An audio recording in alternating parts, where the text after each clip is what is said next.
सरोकार 46 पे एक बार फिर स्वागत करता हूँ। हम लोग cement and construction practice, it's के कंप्लेन, इन सभी बातों पे पीछे के वीडियोस में हम लोगों ने डिस्कशन किया है और समझने की कोशिश की है। अभी हम लोग एक नया टॉपिक लेके आए हैं इस वीडियो में, जिसको हम लोग बोल सकते हैं कंप्लेंट रिजोल्यूशन प्रोसेस।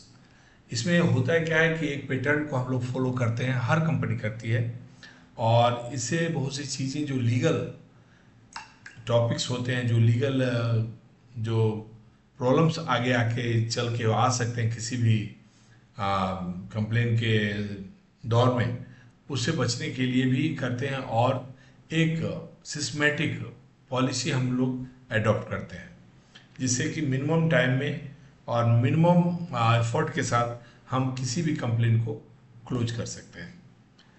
पहला है register complain and visit site immediately. जितना जल्दी हो हमें साइट पे जाना चाहिए, क्योंकि आज हम जानते हैं मार्केटिंग का जो युग है, उसमें प्रोडक्ट अगर बेचते हैं, मार्केटिंग करते हैं, मार्केटिंग मैनेजमेंट से रिलेटेड अगर कोई प्रोडक्ट हम बेच रहे हैं, तो प्रोडक्ट के साथ साथ हमें सर्विस में भी प्रॉम्प्ट होना होगा, और अपने कंपटीटर से आगे निकलने का जो कंपटीशन है उसमें हमें सब दिन आगे नंबर वन रहना होगा। जब हम रजिस्टर एक फॉर्मेट होता है उसे हम लोग भरते हैं, जिसमें उनका नाम, नेचर ऑफ कंप्लेन, कौन सा सीमेंट लगा था, क्या बना रहे थे, कितना पानी, सभी चीज़ उसमें आप बहुत इजी वे में, जो फिल इन ब्लैंक्स होता है उसके मदद से आप भर सकते हैं। एक सेल्स ऑफिसर भी, एक डीलर भी इस फॉर्म को बहुत इजी वे में भरा जा सकता है। और इसके बाद जितना जल्दी हो, जो डिफेंस लेयर हम बनाते हैं कंपनी में, पहले डीलर रिटेलर के साथ सेल्स ऑफिसर, फ्रंटलाइन अफसर साइट को विजिट करते हैं। उसके बाद टेक्निकल अफसर को जितना जल्दी हो उन्हें वहाँ पहुँचना चाहिए। हम अगर टाइमलाइन अगर इस पर फिक्स करें तो विद इन द 24 आवर एक टेक्निकल अफसर को कंप्लेन साइट पे पहुँचना ही पहुँचना होता है, और सेम डे में एक सेल्स अफसर को उस साइट पे जाना होता है, जो कि उसी एरिया में, वही एरिया का वो फ्रंटलाइन अफसर होता है। और वहाँ जाने के बाद एक टेक्निकल अफसर को जो भी ट्रेनिंग मिला हुआ है या जो भी जानकारी है उसके तहत उन्हें वहाँ पे उस चीज़ को रिजॉल्व करने की कोशिश करना चाहिए। एक चीज़ का और ध्यान रखना चाहिए, जो ट्रेनिंग के वक्त जो सीनियरों के द्वारा जो भी एक सिस्टम बताया गया है, उसी को फॉलो करते ही आपको अपना वो कंप्लेंट्स रिजॉल्व करना है।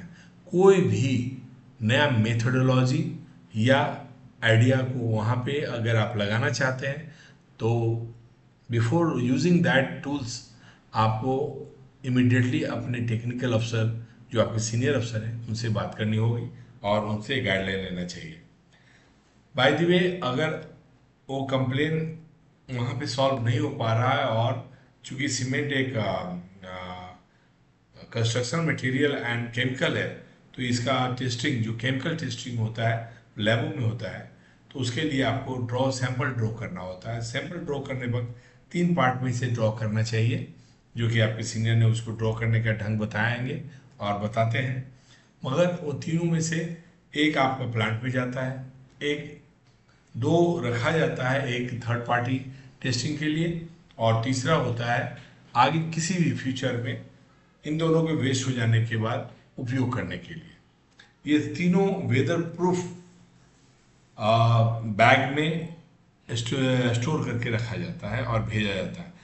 अगर आपके पास वो एनालिसिस आ गया जो आपने लैब या प्लांट में भेजा था, तो उसे आपको कंज्यूमर को इमीडिएटली शेयर करना होता है। इमीडिएटली शेयर करने का अर्थ होता है कि ये कंप्लेन अगर आपने अपने एंड से कर दिया है रिजॉल्व, कंज्यूमर मान गया है, लेकिन आप नहीं जानते हैं कि कल उसका जो बड़ा भाई जो इंजीनियर है, वो जब लौट के आएगा अपने काम से 10 दिन के बाद, 20 दिन के बाद, वो आएगा और उसी कंप्लेन को देखेगा और उसका कुछ और थॉट प्रोसेस हो गया, तो मामला बिगड़ सकता है। जिसे आप मान रहे हैं कि रिजॉल्व हो गया, रिड्रेसल इज कंप्लीटेड, तो इसके लिए आपको कुछ फॉर्मेलिटी करनी होती है। आप अपने फॉर्म पे कंज्यूमर का साइन विथ डेट जरूर लें। अगर आपने प्लांट में से सैंपल भेजा था और उसका टेस्ट सर्टिफिकेट, इस टेस्टिंग का जो एनालिसिस आ गया है, वो उनके साथ जरूर शेयर करें। मेल पे करें, पर्सनली जाके करें, आपको जैसे करना है करें, लेकिन उसका भी डॉक्यूमेंटेशन होना चाहिए। That means you should have some receiving of that document also. ऐसा इसलिए मैं कह रहा हूँ क्योंकि ये आने वाले दिनों में ये देखा जाएगा। और इसके पीछे 3 रीजंस होते हैं। कंप्लेन रजिस्टर क्यों किया जाता है, जो भी है सबमिशन या सबमिट करते हैं आप जो भी चीज़ कंज्यूमर को, उनसे जो बातें करते हैं उसका डॉक्यूमेंटेशन लास्ट में क्यों किया जाता है, क्योंकि पहला है ये लीगल प्रोसेस है कंपनी का। दूसरा जो सबसे इम्पोर्टेंट है, आदमी का मेमोरी पावर बहुत शॉर्ट होता है। और तीसरा, आपके कंपटीटर भी उसी मार्केट में घूम रहे हैं जो कि आपको किसी भी हालत में खड़ा ना देखना नहीं चाहते। तो एनी हाउ कब ये तीनों में से कोई भी बैड शेप ले ले, उसके लिए आपको अपने तरफ से मजबूती के साथ खड़ा रहना चाहिए। लास्ट पॉइंट है provide feedback to customer in person. In person मतलब होता है आपको उसे रिड्रेसल करते वक्त रीएश्योरेंस भी करना है कि वो कस्टमर आपके साथ रहा है, जिसका एक वर्ड होता है रिटेनिंग द कस्टमर। और इसके लिए एक ह्यूमन रिलेशन बनाना बहुत जरूरी होता है। और आपसे अच्छा कोई नहीं हो सकता कंप्लेन के बाद जो कि उनका ट्रीटमेंट किया है। कंप्लेन का ही ट्रीटमेंट नहीं होता है, वहाँ साइकोलॉजिकल मसाज भी होता है कंज्यूमर का। उसको एक एजुकेट किया जाता है, टेक्निकली उसे बताया जाता है सीमेंट इस तरह से बिहेव करता है, इसमें ये चीज़ें गलत हुई तो जिसके कारण ये आपको गलत प्रभाव मिला, या इसमें सीमेंट की कोई गलती नहीं है, इसमें तो यही सब चीज़ें गलत थी जो हमने आपको आपके आँख के सामने दिखाया। इस तरह से ये आप एक अनहैप्पी कस्टमर को हैप्पी कस्टमर में कन्वर्ट करते हैं। जब आप एक कस्टमर के साथ बातचीत कर रहे होते हैं तो आपको एक फंडा आपको फॉलो करना है, एक साइकोलॉजिकल टूल से आपको फॉलो करना होता है। वो होता है you should be for a good listener.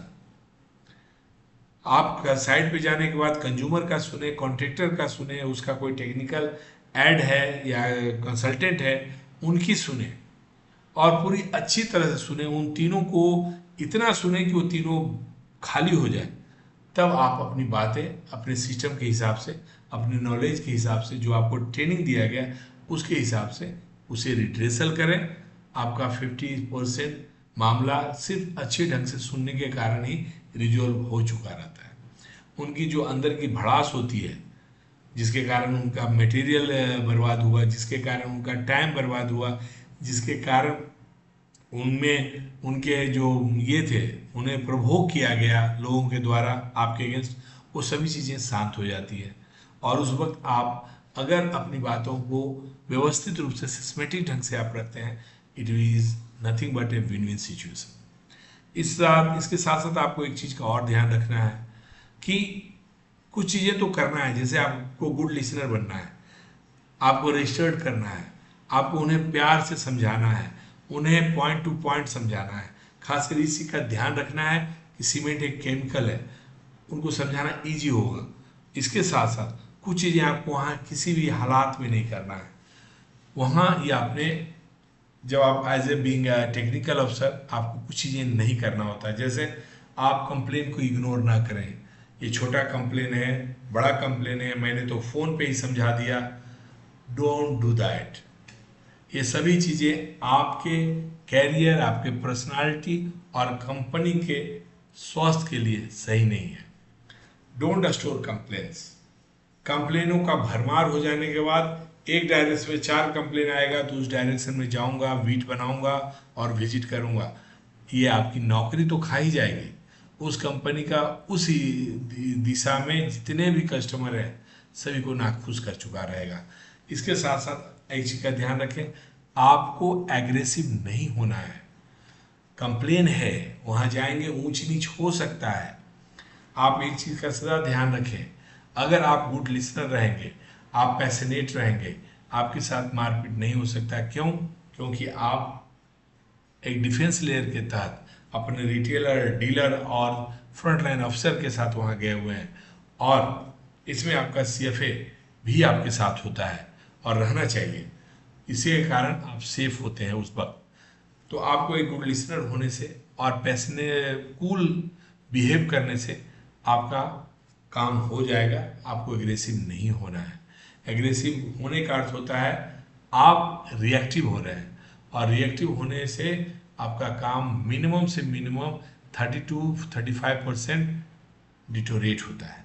वो आप जब उसके काउंटर करेंगे एग्रेसिव होकर, वो भी आपकी बातें सुनने के हालात में नहीं होगा, और आप कंप्लेन के कारण वो साइट, आप उस एरिया का सेल, सभी कुछ लूज कर सकते हैं। तो सदा आप इस चीज़ का ध्यान रखें। और ये ध्यान रखने में सबसे बड़ी बात क्या देगा, आप एग्रेसिव तब होते हैं जब आप इस चीज़ को पर्सनली लेते हैं। सपोज एक आदमी, आप गया जैसे टाउन में गए हुए हैं, आपको मालूम है कि वहाँ के हर आदमी, तीसरा आदमी गाली दे के एब्यूसिव ढंग से बात करता है। आप दरभंगा गए हुए हैं, आप रहने वाले पटना एरिया के हैं, आपको इतना मीठा बात बोलेंगे, मगर कभी कभी कुछ बातें उनकी नहीं समझ में आएंगी। Please take help to others, but without आप अंडरस्टैंड किए कोई बात उसका उत्तर ना दें। ये भी एक एग्रेसिव होने को डिफाइन करता है।